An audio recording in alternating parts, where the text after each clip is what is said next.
Imagine this. You wake up tomorrow morning. You want bread for breakfast. Simple enough. You get dressed. You walk to the shop. You turn the corner, and there are 200 people already standing in line ahead of you. You join the back. You wait. 1 hour passes. 2 hours pass. You reach the front. The woman behind the counter looks at you. Sorry, we ran out. You go home with nothing. Now imagine that this is not a bad day. This is Tuesday. This is just how life works. This is normal. Welcome to the Soviet Union. For 74 years, from 1917 to 1991, 1/6 of the entire surface of the earth was ruled by a single system, the largest country in human history. 11 time zones, 15 republics, nearly 300 million people. It promised its citizens paradise on earth, equality for all. No rich, no poor, everyone together. And in some ways, it delivered. Free housing, free healthcare, free education, guaranteed jobs, streets so safe you could leave your door unlocked. But in other ways, it became one of the most terrifying systems human beings have ever created. Secret police. Informers in every building. Millions sent to die in Siberian labor camps. A man could disappear overnight, and his family would never know why. So which was it? Paradise or prison? The answer, as always with history, is both, and neither, and something far more complicated than either. This is the complete story of the Soviet Union. From the first shot fired in 1917 to the last flag lowered in 1991, what it promised, what it built, what it destroyed, what people ate, where they slept, what they feared, what they loved. And the question that still divides millions of people today, was it worth it? Stay with me, because this story will change how you see the world. To understand the Soviet Union, you have to understand what came before it. Picture Russia in 1916. The Tsar, Nicholas II, sits in his palace in Petrograd. He is the absolute ruler of the largest country on earth. His word is law. His family lives in unimaginable luxury. Gold, silk, marble, champagne. Now step outside the palace gates. A factory worker in St. Petersburg in 1916 works 14 hours a day, 6 days a week, in conditions that would be illegal anywhere in the world today. He earns enough to eat, barely. His children share one room with the entire family. There is no doctor he can afford. There is no school his children can attend past the age of 10. If he complains, he can be beaten, arrested, or sent to Siberia. 300 years of Tsarist rule had created a country of extraordinary inequality. A tiny elite owned everything. The vast majority owned nothing. And then came World War I. Russia sent millions of its poorest men to die in trenches fighting a war most of them did not understand. Food became scarce. Fuel ran out. In the winter of 1916, bread lines in Petrograd stretched for miles. Women who had waited all day for bread came home empty-handed. On February 23, 1917, those women stopped waiting. They walked out of the bread lines. They walked into the streets. They began to march. They shouted one word, "Khliba," bread. Within days, the marshes had become a revolution. Within weeks, the Tsar had abdicated. 300 years of Romanov rule ended in a matter of months. And into that chaos stepped a man with a plan, Vladimir Lenin. On February 23, 1917, those women stopped waiting. They walked out of the bread lines. They walked into the streets. They began to march. They shouted one word, "Khliba," bread. Within days, the marshes had become a revolution. Within weeks, the Tsar had abdicated. 300 years of Romanov rule ended in a matter of months. And into that chaos stepped a man with a plan, Vladimir Lenin. Lenin called it the dictatorship of the proletariat, The rule of the workers. On October 25, 1917, the Bolsheviks seized power in Petrograd. It happened so fast that most people in the city woke up the next morning not knowing a revolution had occurred. Lenin addressed the crowds. He promised peace. He promised land. He promised bread. The people who heard him believed every word, because they were starving, because their sons had died in the war, because they had nothing to lose. And that belief, that desperate, hopeful, burning belief, is where the Soviet Union was born. Was Lenin's promise genuine? The evidence suggests yes. Lenin genuinely believed in what he was building. He lived simply. He worked constantly. He was not building an empire for himself. But there is a problem with beautiful ideas. They require human beings to carry them out. And human beings, especially human beings given absolute power, do not always stay beautiful. Lenin died in 1924, just 7 years after the revolution. He was 53 years old. And the man who stepped into his place changed everything. His name was Joseph Stalin. Before we go any further, stop for a moment. Think about the most powerful person you know. Your boss, your prime minister, your president. Now imagine that person has the power to make you disappear, not fire you, not arrest you. Disappear. Tonight, without a trial, without a reason, without your family ever knowing where you went. That is what it meant to live under Joseph Stalin. Stalin was born in 1878 in a small town in Georgia. His father was a cobbler who beat him regularly. His mother wanted him to become a priest. He became something else entirely. By the time he consolidated power in the late 1920s, Stalin had transformed Lenin's idealistic revolution into something Lenin would not have recognized. Let us start with what Stalin built. Because to be fair, and this documentary will always be fair, what Stalin built was genuinely extraordinary. When Stalin took power, Russia was still essentially a medieval agricultural country. Peasants farmed with wooden plows. There was almost no heavy industry, no modern military. The country was desperately poor and desperately vulnerable. What happened next was one of the most brutal and impressive transformations in human history. Stalin launched the 5-year plans.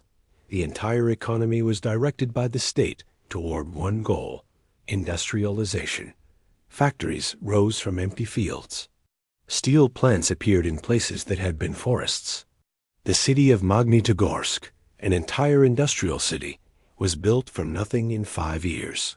By 1940, Soviet industrial output had increased by a factor of 7. 7 times. Think about that. In 12 years, the Soviet Union went from a country that could barely make a tractor to a country building tanks, aircraft, and weapons on a scale that would eventually stop Hitler's army dead. That achievement was real. That achievement saved lives. Not just Soviet lives, but European lives, perhaps the world. But here is what it cost. To feed the workers in the cities, Stalin needed grain from the countryside. So he forced every peasant to give up their private land and join a collective farm owned by the state. The peasants resisted, especially in Ukraine. Stalin's response was brutal beyond description. Between 1932 and 1933, Soviet agricultural policies, combined with deliberate confiscation of grain, caused a famine in Ukraine that killed between 3.5 and 7.5 million people.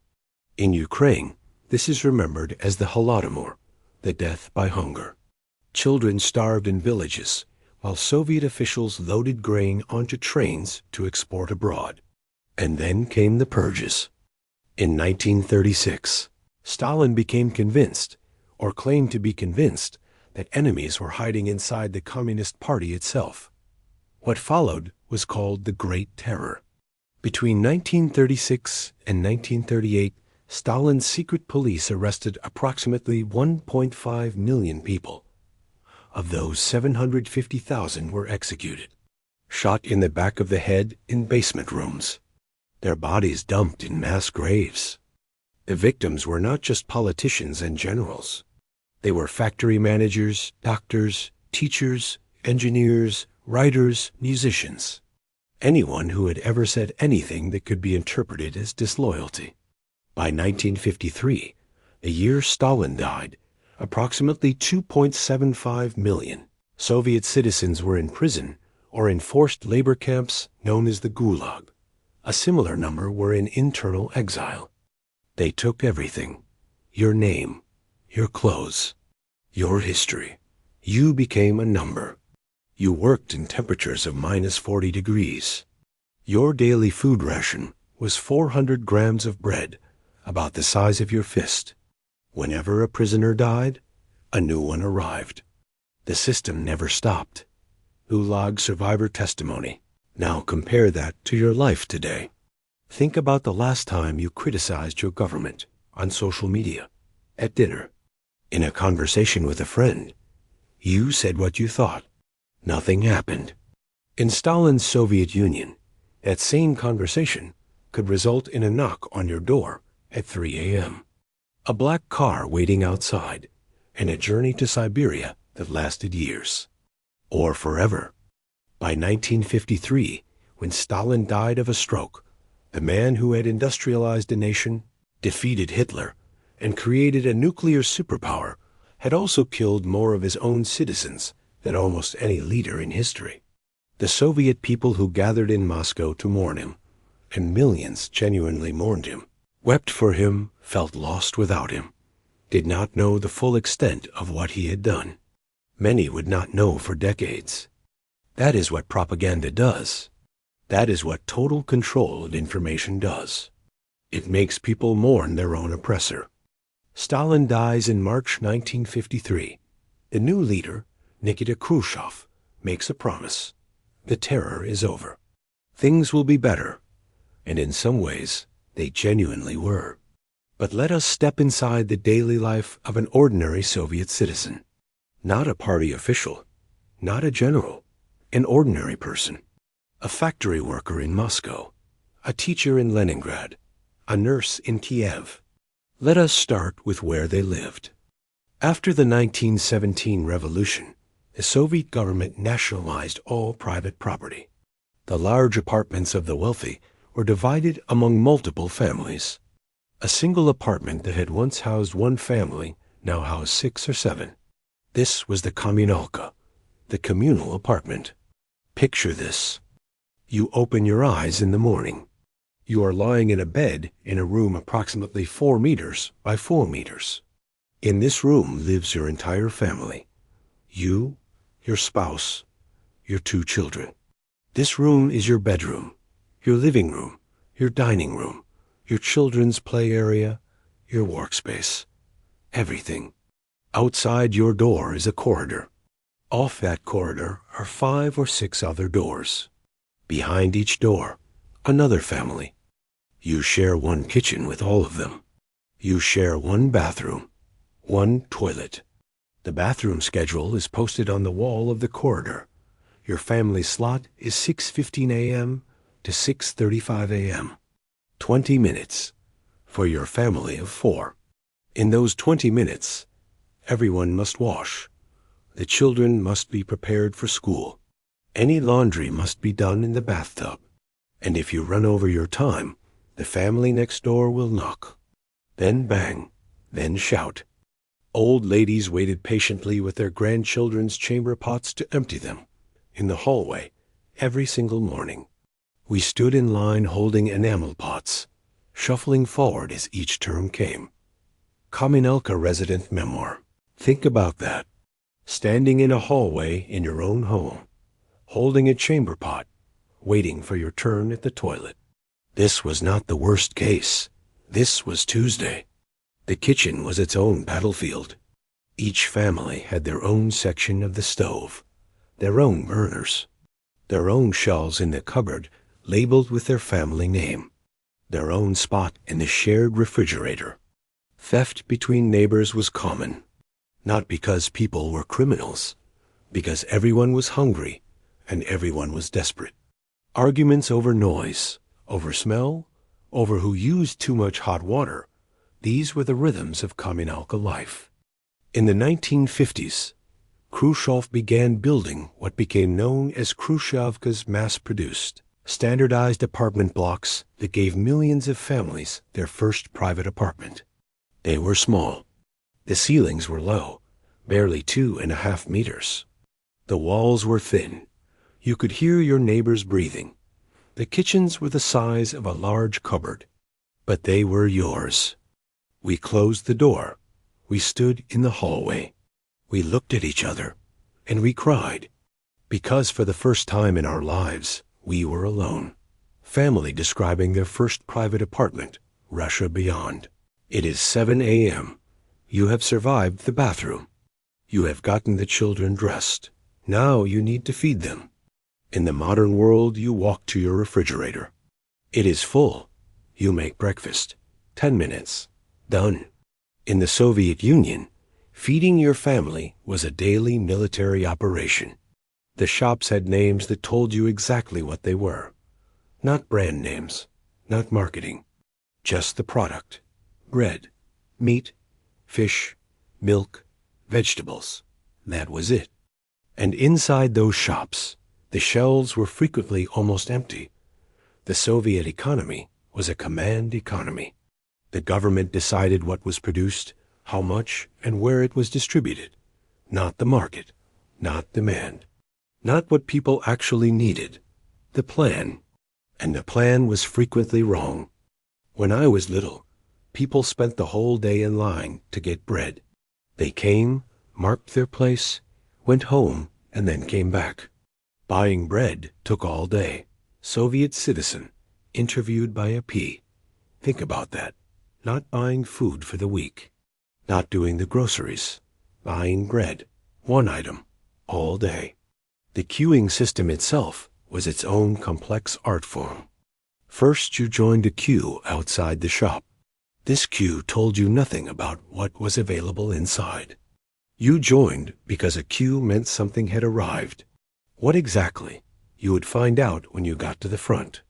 Inside the shop, if you wanted 3 items, you stood in 3 separate queues. One queue to tell the clerk what you wanted. A second queue to pay the cashier. A third queue to collect your item with your receipt. For each item separately. Exhaustion followed me in the efforts of daily living.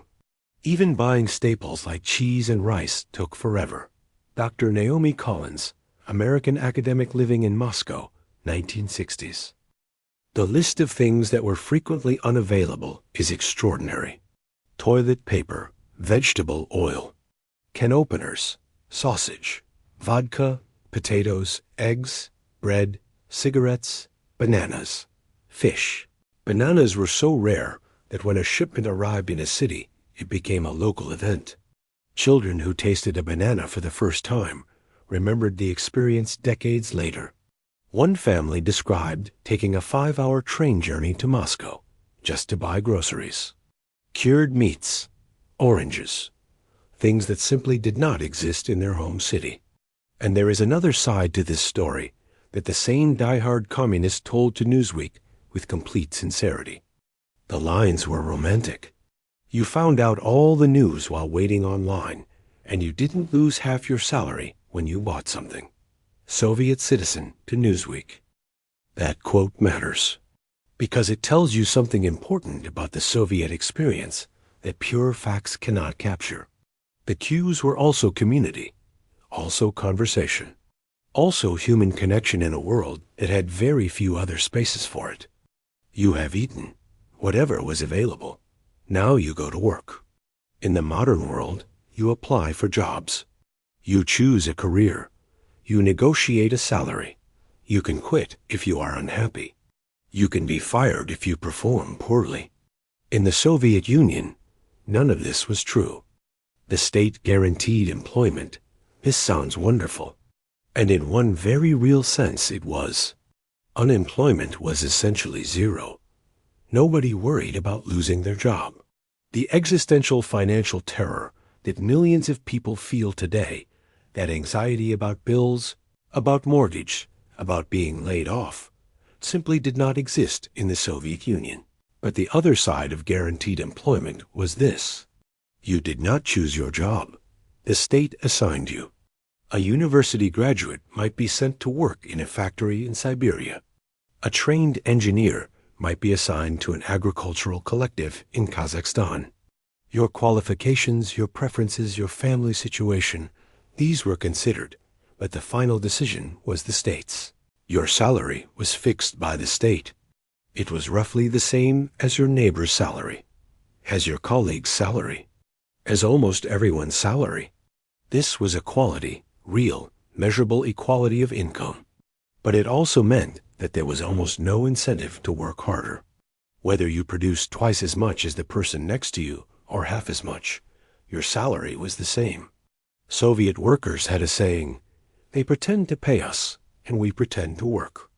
Corruption filled the gaps that motivation could not. If you wanted a better apartment, a better job, access to a special shop with better goods, you needed connections. Blat, the Russian word for using personal connections to get things done, was not just common. It was essential for survival. Now let us talk about the car. In the Soviet Union, if you wanted to buy a car, you put your name on a waiting list. The average wait was between 8 and 10 years. You paid the full price up front, in full. Then you waited. And when the car finally arrived, it was the same model, the same color, the same everything as every other car in the country, because there was essentially only one model. The Lada. Think about walking into a car showroom today. Hundreds of models, every color, every feature. You choose, you finance. You drive away the same day dot in the Soviet Union. You paid. You waited 8 years. You got a Lada. And yet, and this is important, nobody had debt. Nobody had a credit card bill. Nobody had a mortgage.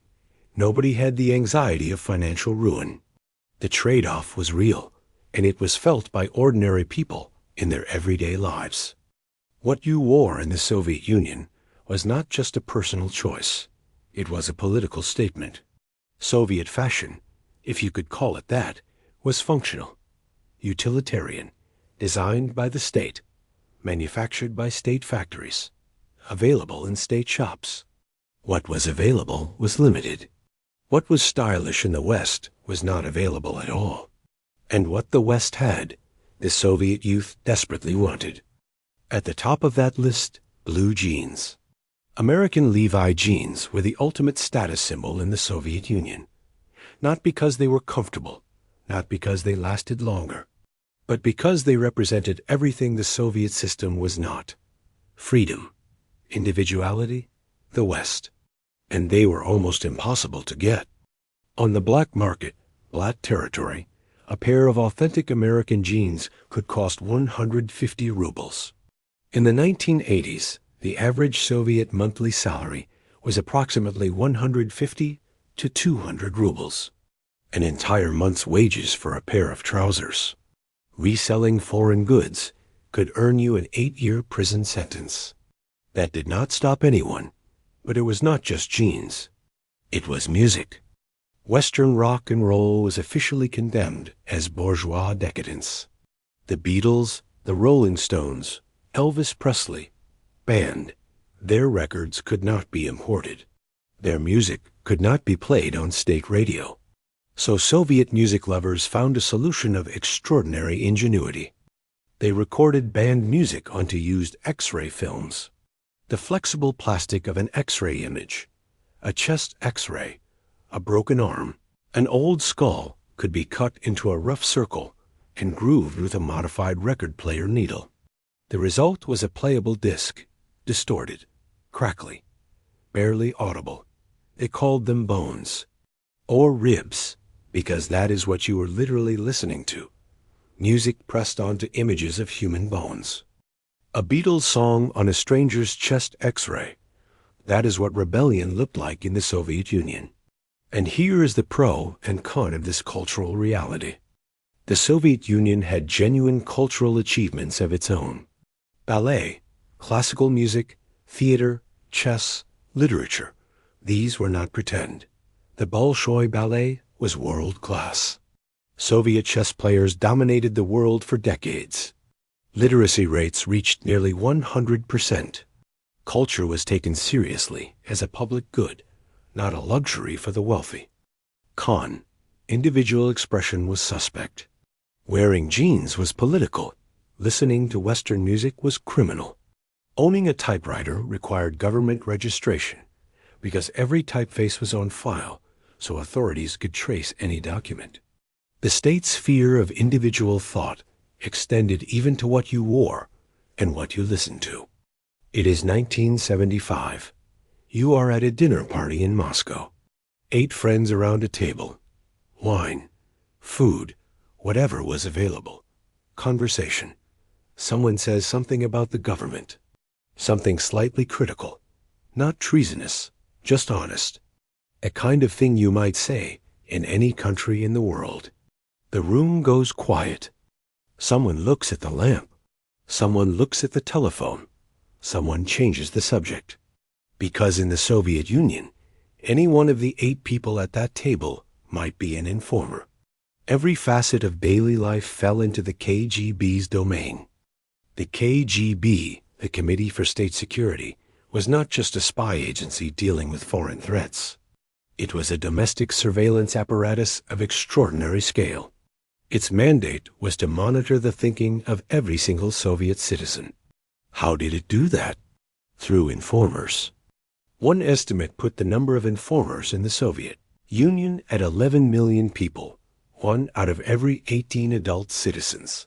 Your neighbor, your coworker, your brother-in-law, your children's teacher. These informers were not always ideological believers. Many were blackmailed. Many were offered privileges. Many were simply afraid of what would happen if they refused. The KGB maintained files on tens of millions of citizens. Personal facts considered compromising included reporting a bad attitude toward party leaders, unauthorized contact with foreigners, a family member who had fled to the West, a prison record, any hint of religious belief. Owning a Bible was not illegal, but demand for Bibles far exceeded supply. So people copied them by hand, page by page, passed them secretly from family to family. Samizdat, meaning self-published, was the underground literature of the Soviet Union. Books that could not pass the censor were typed on typewriters, copied carbon paper by carbon paper, and passed hand to hand in secret. But even the typewriter was dangerous. Every typewriter in the Soviet Union had to be registered with the government. The specific typeface of every machine was on file. This meant that any samizdat document could theoretically be traced back to the machine that produced it, and therefore to the person who owned it. One copy of a self-published book could be read by 200 people before it fell apart. People read them in single sittings, memorized passages, passed them on before dawn. That is how hungry people were for honest words in a world of official lies. The psychological effect of living under constant surveillance was profound. Not everyone was arrested. Not everyone disappeared, but everyone knew someone who had. And that knowledge, that ever-present possibility, changed how people spoke, how they thought, how they raised their children. You learned to have 2 selves. The public self that said the correct things, praised the party, attended the meetings, voted in the elections where there was only one candidate, and the private self, the one that spoke at 2 a.m. around the kitchen table when the windows were covered and the radio was turned up loud to mask the conversation. That kitchen table, the Soviet kitchen table, became the most important political space in the country, because it was the only space where truth was possible. Crime was genuinely very low. Streets were safe. Doors could be left unlocked. The KGB's omnipresence created a kind of enforced civic order that made public spaces genuinely safer than in many Western cities. Many older Soviet citizens cite this as something they genuinely miss. However, 1 in every 18 adult citizens was an informer. Every typewriter was registered. Every book was censored. Every conversation was potentially monitored. The psychological cost of living under total surveillance, the permanent self-censorship, the two selves, the inability to speak honestly, is incalculable. Freedom of thought was not just restricted. It was systematically dismantled. Your child's first day of school in the Soviet Union. They walk in. On the wall above the blackboard, a portrait of Vladimir Lenin, not a decorative choice, a requirement. Every classroom in every school in every city across 11 time zones had the same portrait in the same position. By 1991, the Soviet Union had built 14,290 statues of Lenin across the country. His face was on stamps, on coins, on classroom walls, on the side of buildings. His image was so ubiquitous that Soviet children grew up not questioning it, the way a child in any country grows up not questioning the currency or the flag. The educational system of the Soviet Union was one of its most genuine and impressive achievements. Before the revolution, the literacy rate in Russia was approximately 30%. By the 1970s, it had reached nearly 100%. Not propaganda, fact. The Soviet commitment to universal education was real, and the results were measurable. Soviet schools were free at every level. Primary school, secondary school, university, technical colleges. All free. All open to any child regardless of their parents' wealth or connections. The quality in science and mathematics was genuinely world-class. Soviet engineers designed the first satellite, Sputnik, in 1957. Soviet scientists developed the first nuclear power station. Soviet mathematicians produced generations of brilliant researchers. These achievements came from that educational system, but the content of that education was controlled absolutely by the state. History was rewritten to fit the party narrative. Events that reflected badly on the Soviet Union were removed. Events that reflected well were exaggerated. The Great Terror, the murder of 750,000 people in 2 years, was not in the curriculum. Children were enrolled in the Young Pioneers, the Soviet youth organization, from age 9. Membership was not compulsory in theory, but in practice, a child who did not join was conspicuous, different, potentially suspicious. The Young Pioneers wore red scarves. They took oaths. They learned to love Lenin and the Soviet state. They were taught that the Soviet Union was the greatest country in human history, and that the West was a place of exploitation, poverty, and war. Many children believed it completely, because they had no access to any information that suggested otherwise. Literacy went from 30% to nearly 100% under Soviet rule. Education was completely free at every level, including university. The quality of Soviet science, mathematics, and engineering education was genuinely world-class, producing the scientists and engineers who won the space race, built nuclear technology, and competed with the West in every technical field. However, history was systematically falsified. 14,290 Lenin statues. Mandatory youth organizations. No access to outside information. Children were not educated to think. They were educated to comply. The result was generations who could solve differential equations, but could not question the system they lived in. Here is something that often gets lost in the story of the Soviet Union. People were happy. Not everyone, not always, and not in the way that people in free societies are happy.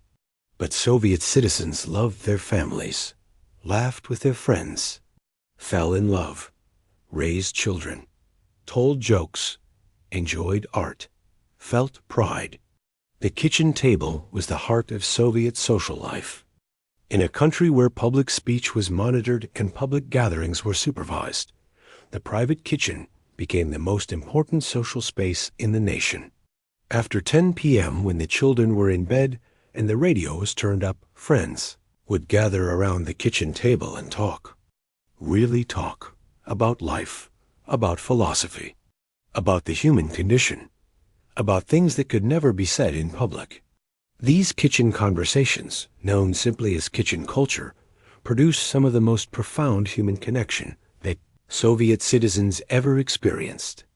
A scholar described it this way: the kitchen table was where friends gathered late into the night, talking about what Russians saw as fundamentals. Not things, but the deep questions of life. Soviet citizens were among the most voracious readers in the world. In 1974, the Pushkin Museum in Moscow displayed the Mona Lisa, which arrived in the Soviet Union on its way back from Japan and stayed for 2 months. People queued for up to 15 hours to see it, with sandwiches and thermos flasks, some reading, some dozing, in order to view the painting for exactly 15 seconds. That was the allotted time. 15 hours for 15 seconds. Compare that to today. You can see the Mona Lisa in full resolution on your phone in 3 seconds. And yet, how many of us have done it?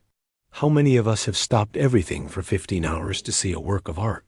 There was something in the Soviet experience, born partly of constraint and partly of genuine cultural values, that created a depth of engagement with art, literature, music, and ideas that the modern world struggles to match. And then there was space. On April 12, 1961, a 27-year-old Soviet cosmonaut named Yuri Gagarin climbed into a metal capsule on top of a rocket and became the first human being in history to leave the Earth. He looked down at the planet from 327 kilometers above the surface. He described what he saw. The Earth is blue. How wonderful. It is amazing. When news reached Soviet citizens, factory workers, teachers, farmers, students, they wept in the streets. Not because the party told them to, but because it was genuinely extraordinary. A human being had left the Earth, and he was one of theirs. That pride was real, and it mattered enormously to people whose daily life involved queuing for bread and sharing a bathroom with 7 families. The Earth is blue. How wonderful. It is amazing. Yuri Gagarin, first human in space, April 12, 1961. Genuine human warmth, community, and cultural depth that many Soviet citizens describe as the best part of their lives. Kitchen culture produced profound human connection. The space program, ballet, chess, and literature gave people real and justified pride. Community was not manufactured. It was lived. However, joy had to be private to be honest. Public happiness was performative. Mandatory smiling at party events, mandatory praise of leaders, mandatory participation in state celebrations.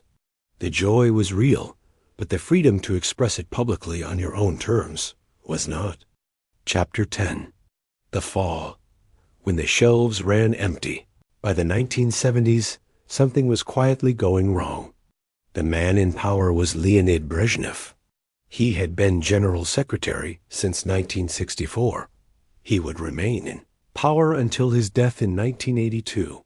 And under his rule, the Soviet Union entered what historians call the period of stagnation.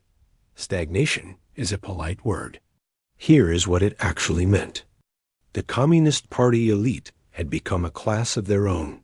They had access to special shops with goods unavailable to ordinary citizens.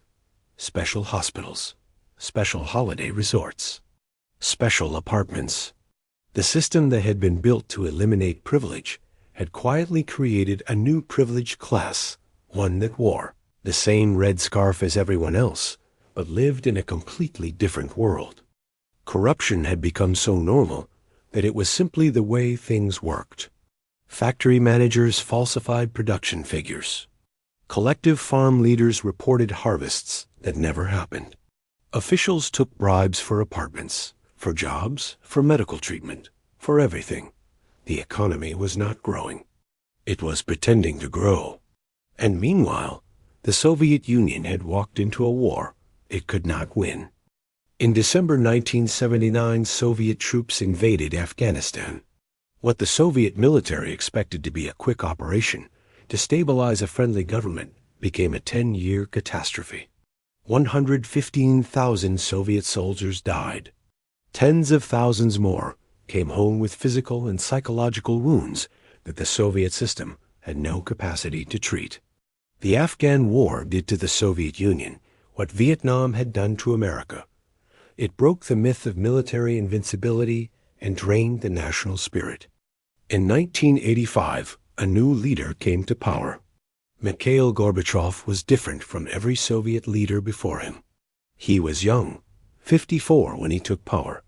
He was honest. And he understood that the Soviet system was dying. He launched two policies that would change history: glasnost, openness. For the first time, Soviet citizens could read honest newspapers, watch honest television, hear criticism of the government spoken aloud in public. Perestroika, restructuring, an attempt to reform the Soviet economic system, to introduce some elements of market economics, to make the factories actually produce what people needed. The intention was to save the Soviet Union by reforming it. What actually happened was different. When you tell people who have been silent for 70 years that they can now speak, they speak. And what they said was, "This system does not work. We do not want it anymore." By 1989, the shortages had become catastrophic. In that year, ration coupons were introduced everywhere for buying sugar, butter, oil, cereals, alcohol, soap, and washing powder. The sale of alcohol was limited to 1 bottle of vodka or wine per person per visit.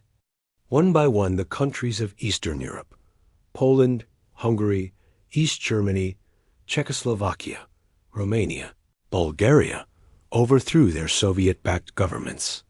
The Berlin Wall fell on November 9, 1989. Crowds of people who had been separated from their families for decades simply walked through it. On December 25, 1991, Christmas Day, Mikhail Gorbachev sat at his desk in the Kremlin and signed the document dissolving the Soviet Union.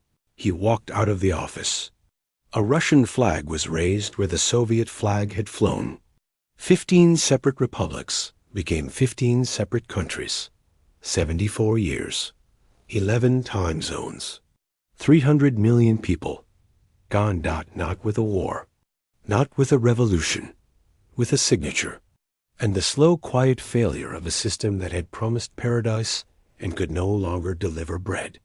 Gorbachev's glasnost gave Soviet citizens something they had never had: the right to speak honestly in public. Perestroika was a genuine attempt at reform. The peaceful dissolution of the Soviet Union, no nuclear war, no mass violence at the end, was itself a kind of achievement given the scale of what collapsed. However, stagnation hollowed out the system from within. A new privileged class replaced the Tsar's aristocracy, wearing red scarves instead of gold, crowns, but living just as separately from ordinary people. The Afghan War killed 115,000 Soviet soldiers for nothing. By 1989, the system could not provide soap. Not luxury goods, soap. There is a question that Poles have asked Russians consistently since 1991. Do you regret the dissolution of the Soviet Union? The answer, consistently, across 30 years of polling, is yes. Approximately 56% of Russians say the Soviet Union should not have been dissolved. How do you explain that? How do you explain that people who lived through bread queues and bathroom schedules and KGB informers and the Afghan War, how do you explain that more than half of them wish it had not ended? The honest answer is this: they are not mourning the bread queues. They are not mourning the KGB. They are not mourning the empty shelves or the 8-year car waiting list. They are mourning something else. They are mourning the equality of struggle, the dignity of collective hardship, the knowledge that your neighbor was in exactly the same situation as you, that nobody had more, that nobody had less. They are mourning the security, the guaranteed home, the guaranteed job, the guaranteed health care, the guaranteed education for their children. They are mourning the community. The kitchen table conversations that went until 3 a.m. The neighbors who knew your name. The doors that could be left unlocked. They are mourning the pride. Sputnik, Gagarin, the Bolshoi Ballet, the chess world champions. Being part of a country that the rest of the world watched and feared and respected. When the Soviet Union collapsed, many of those things collapsed with it. The guaranteed jobs disappeared. Unemployment reached 12%. Inequality exploded. Billionaires appeared overnight, while pensioners sold their belongings on street corners to survive. The 1990s in Russia were, by almost every measurable standard, worse than the Soviet years for ordinary people. Life expectancy dropped. Crime rose dramatically. The social safety net evaporated. So the nostalgia is not irrational. It is not the nostalgia of people who have forgotten the KGB. It is the nostalgia of people who lost. Something real in the system fell, and who received something deeply imperfect in its place. The Soviet Union was a system that imprisoned people and gave them free homes. That censored them and gave them free education. That surveilled them and gave them safe streets. That killed millions and put a man in space. It was a system that could not survive because it required human beings to be something they are not, selfless, uncorruptible, perfectly collective. But it was also a system that contained within it, alongside all its horror, genuine human achievements, genuine human community, genuine human dignity for people who had none of those things before 1917. The world learned from the Soviet Union, learned what happens when ideology overrides reality, learned what happens when the state controls everything, learned what happens when human beings are denied the freedom to speak, to choose, to fail, to succeed. But the world also learned something else. It learned that security matters, that community matters, that when a society leaves people behind, when the gap between rich and poor becomes too vast, people do not forget what it felt like when everyone was equal in their struggle. The Soviet flag was lowered for the last time on December 25, 1991. The questions it raised have never been answered, and perhaps they never will be. If this story made you think, share it. If it changed how you see history, like it. Subscribe because we have more stories like this coming. Stories that refuse to give you simple answers, because history never does. See you in the next one.